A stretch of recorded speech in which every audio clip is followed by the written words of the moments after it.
not made a YouTube video in like 2 months. And so I thought today I would come on here and talk about what's been going on, what's been new, what I've learned in the last couple of months, and what I'm going to be doing this next year. So before I left for my summer festivals that I did, I had a recital. And there was a lot that happened with this recital. My collaborative pianist got sick, and then I got sick, and then we had to reschedule it. And so it was just like, you know, things happened, but it all went well. I ended up going to Marina Piccinini's summer festival, and honestly, it was amazing. It was in Switzerland, and it was really, really, really inspiring. It was intense. Like, everyone was playing for each other. We were getting a lot of feedback. It was like every day, like hours and hours of master classes, but it was like, I don't know, I just left feeling like really, really like, I know what I need to do now. I need to keep working harder.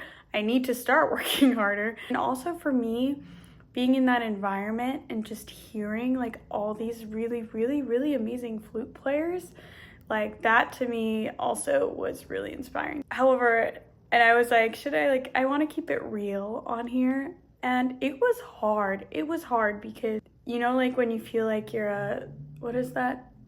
Small fish, big pond, big fish, small pond. Anyways, you know the saying. That's literally how I felt. And also then I was feeling, oh, like, you know, I probably could have done more to be prepared. I probably could have like handled the nerves better. For me, the nerves were really hard because I had never played for like this teacher that I really admire and really love listening to, B, like a room full of, again, like really, really amazing high-level flutists. And so I was like shaking a lot, and I was getting really frustrated at myself because I'm like, why are you freaking out so much? Like, this is literally like, you know, you're not gonna be killed by a bear, you know, like they say, like it imitates like what it feels like in nature is like what your body is feeling. And it's just like, no. But I finally got it down by the last concert, so I was really happy about that. But yeah, it was like a roller coaster ride, and overall, like I felt like I improved a lot throughout the week, and I left feeling like inspired and motivated. So honestly, to me, that was a win, and working with Marina was so cool. I'm really grateful to her, and I feel like everyone throughout the week got so much better, and I learned a lot. So that was awesome. And then after that, straight after that, I went to Fresno for FOOSA, which is like Fresno Orchestra Opera something association. I'm not entirely sure, but it's a 2-week-long orchestra festival in Fresno, which was a big shift from Switzerland, I will tell you. It was like 100 degrees, like we weren't really like provided food, so I had to like go get food, and it was a big adjustment. But we were playing such a cool set. It was Rite of Spring, Pelier et Melisande by Schoenberg. And then they were premiering, or the Walt Disney Hall premiere of Juan Pablo Contreras's Dream Symphony, I think is what it was called. That piece was super cool too. You should definitely check it out.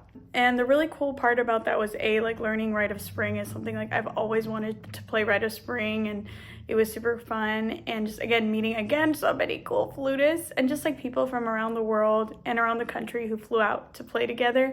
I learned a lot of like orchestra etiquette that I didn't know before, which is maybe bad. I learned that like if you have a question in orchestra, you're not supposed to ask the conductor, you're supposed to like go down the line and ask the principal flute. And for us, it was literally down the line because there was like 6 of us plus our teacher. So there was like 7 flutes. So it literally felt like whenever someone needed to say something, it was like telephone going down the line. But yeah, and then 2 days before the end, we drove down to LA and performed in the Walt Disney Hall, which I'll include some clips of that. Was so cool, just being backstage where the LA Phil rehearses, like where I saw like cubbies with the different like folders for the Hollywood Bowl concert, and I was like, oh my god, like this is real. And I was like, I'm literally so crazy. I was like, oh my god, this music stand is like touched by Denis Buryakov, like that is so cool. So it was just like such a cool experience. Our performance went well. My friends, some came down from San Jose, some came from LA.